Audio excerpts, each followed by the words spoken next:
السلام علیکم، آپ دیکھ رہے ہیں میرا یوٹیوب چینل۔ ویڈیو کو مکمل دیکھیں۔ آج کی ویڈیو عورت کی ماہواری یعنی حیض کے متعلق ہے۔ اس حالت میں کیا مرد اپنی بیوی کے ساتھ لیٹتا ہے یا نہیں؟ بہت سے لوگ ایسی چیزوں سے ناواقف ہیں، اسی کے متعلق بات کی جائے گی۔ بہت اہم ویڈیو ہے، اگر مکمل دیکھیں گے تو انشاءاللہ بہت فائدہ ہوگا۔ اگر ویڈیو اچھی لگے تو لائک کمنٹ کریں اور چینل کو سبسکرائب کریں۔ حالت حیض میں بیوی کے ساتھ لیٹنے کی اجازت۔ اسلام تو بات کی جڑ کاٹ دیتا ہے۔ اس کے احکامات فطری اور عملی مطالعے پر مبنی ہوتے ہیں، اس لیے انسانی اور حیوانی زندگی کو متوازن بنانے کے لیے خاطر ہدایات دیتا ہے کہ جن پر عمل کرنے سے سماج فلاح و بہبود سے بہرہ ور ہوتا ہے اور کسی قوم کی تنگی محسوس نہیں کرتا، کسی قسم کی بھی تنگی محسوس نہیں کرتا۔ بعض مذاہب میں عورت کو حالت حیض میں اس درجہ ناپاک سمجھا جاتا ہے۔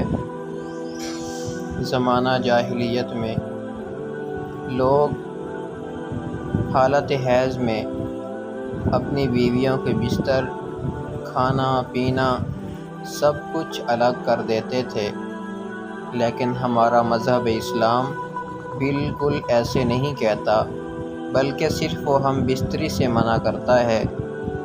حیض کم سے کم 3 دن اور زیادہ سے زیادہ 10 دن ہے۔ اب اگر خون 10 دن سے کم میں بند ہو جائے تو عورت سے جماع اس وقت جائز ہے جب وہ غسل کرنے کی یا ایک فرض نماز کا وقت گزار لے،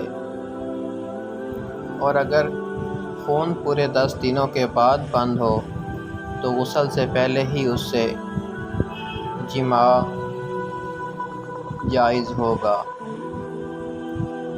ہاں، البتہ مستحب یہ ہے کہ عورت کے غسل کر لینے کے بعد ہی اس سے جماع کیا جائے، اور بقول حضرت امام غزالی رحمہ اللہ، ایام حیض گزر جانے کے بعد نہانے سے پہلے عورت سے صحبت یعنی جماع کرے کہ نص قرآن سے اس کی حرمت ثابت ہے۔